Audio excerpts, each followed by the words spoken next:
officer of the Minister of State, royal decree, considering the relations which exist between Spain and the United States of America, and the propriety that there should be no change in the reciprocal good feeling on account of the grave events which have taken place in that republic, I have resolved to maintain the strictest neutrality in the struggle undertaken between the federal states of the Union and the Confederate States of the South. In the 8 articles that follow the recognition of the Southern nationality, the United States are immediately lowered to the level of the rebels, who had not, to the then knowledge of Spain, a single organized army in the field, had not fought a single battle or killed a single man. Even the little skirmish of Big Bethel was not then known on the other side of the Atlantic. We cannot look at this action of Spain in any other light than one of open hostility to the United States. And if up to the present time we have been too much occupied in the solution of the Reconstruction problem, we have not forgotten what we owe to Spain.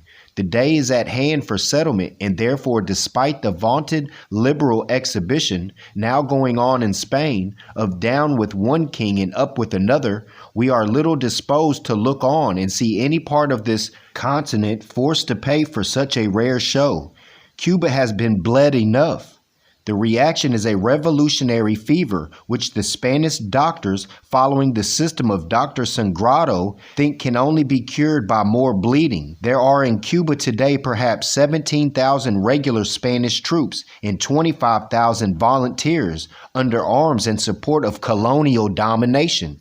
To these are opposed at least 50,000 badly armed patriots, whose members are alone limited by their ability to obtain ammunition and muskets. The people of Cuba are evidently determined to have their liberty. They mean work. Up to this moment, however, they have shown very little good sense in the organization of their cause. The Eastern Division of the islands does not appear to work in unison with the Central Department. The elements are scattered. They want binding together. If they have effected so much by desultory effort, what can resist them once they have a central and respected government? The moment they have this government and announce a financial plan, their cause is won, for they will place themselves in a position in which we can recognize their belligerent rights and feel that their certain success in the future will be the best proof of the justice of such recognition. Let them immediately call a meeting of deputies for the various departments under their control, declare their independence, elect a president, form a cabinet, raise money by effecting a loan or issuing legal bonds. All this may be done in the 60 days. And the moment it is done, we guarantee them full recognition as an independent belligerent power, copying, if need be, the preamble we have translated above. Cuba must try to be self-reliant, notwithstanding the little opportunity it has for such an education under Spanish rule. Success is even more certain for efforts coming from within than from without. It is for this we say to Cuba, organize. Let no petty ambitions and jealousies among leaders retard or ruin the organization. Such has often been the history of movements in the Spanish-American countries which have struck for independence. But we know the Spanish was colonizing, so why try to amalgamate that with American? It's American continent countries which have struck for independence against the Spanish colonialism. It is better to occupy a second-class position in a great country than to be a petty and poverty-stricken commander in some desolated division of the island, exactly a de facto colonizer. Let Cuba listen to what we tell her. Organize, and independence is won through independence and nationality. And it says specifically the South, again, the nationality. In the United States, they were seen as rebels trying to kiss up with Spain and colonize the whole Moorish Empire, which the Spanish Foreign Legion or the French Foreign Legion, Portugal with the flag, like I told you, the 5 Moorish kings that they celebrate defeating. But we already went over the reading in regards to the South demanding independence and nationality, quote unquote. And I'll say it again. The South said they wanted independence and nationality, quote unquote. And they said that to the United States, and they said there would be no peace until then, because the United States is pushing the caste system, the white and black, what deludes to slavery. They said they wanted independence and nationality.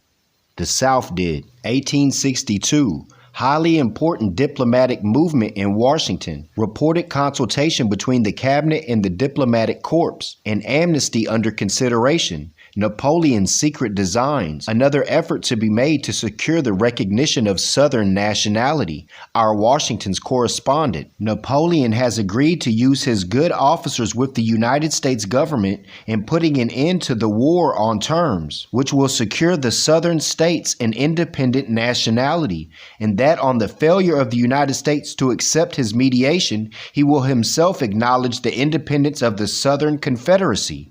They're speaking about Napoleon, but then we get into the French, where they're speaking about the French ministers of Richmond. About 2 months ago, I stated that there was a contemplation by the government an amnesty measure, that then it was proposed to offer said amnesty as soon as our power extended over Richmond and a few other specified places. Now I learn, not in so many words directly, but indirectly, that the subject matter of such amnesty measure is actually under consideration and may soon be issued, the whole depending on the immediate success or defeat of our arms.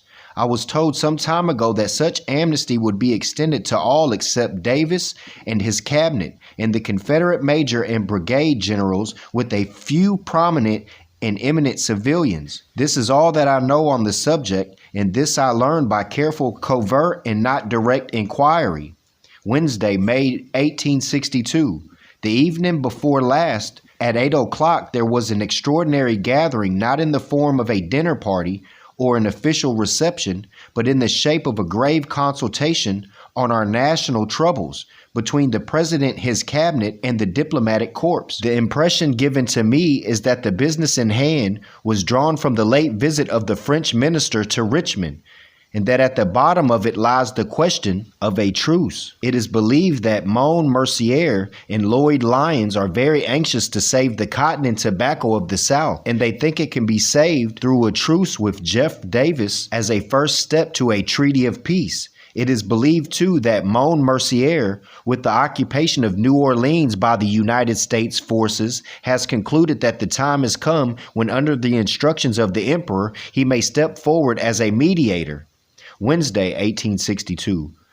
I have deemed it best to communicate the following facts to you, that they may be used or not at your discretion. Some of them seem somewhat in conflict with the views editorially expressed in the Herald, but I present them just as I learned them. The most intelligent French residents here are positive that the visits from M. Mercier to Richmond was of the gravest diplomatic character. I am convinced, from what I have learned from the French people, that the Emperor's design on Mexico are at the bottom of the whole affair, and that in regard to this war, all his sympathies are with the South and not with the United States government. These French people believe that M. Mercier has made a secret treaty with the Confederate government, which is both political and commercial in its character. Napoleon said if the United States wasn't going to recognize it, he said he was going to. I also have a newspaper clip where Napoleon went to Egypt and he created his own Quran. Whether he was participating in the Christian Crusades or not, though, you know what I'm saying?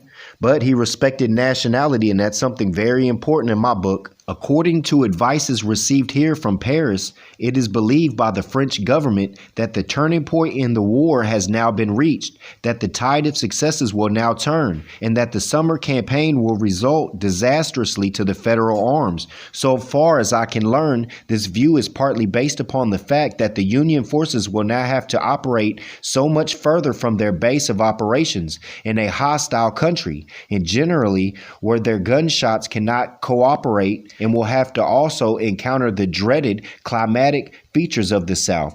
They inform me also that they know that within a few days assurances have been sent to the French government from the highest authority, both here and in Baltimore, that will confirm this view and that foreshadow a certain Union defeat both at Yorktown and Corinth. They believe that the ratification of this treaty may depend upon the result of these two engagements, but they believe that in consideration of a monopoly of commercial advantages and also its consideration of aid of some kind in his Mexican scheme, Napoleon has agreed to use his good offices with the United States government in putting an end to the war on terms which would secure the Southern states an independent nationality, and that on the failure of the United States to accept his mediation, he will himself acknowledge the independence of the Southern Confederates.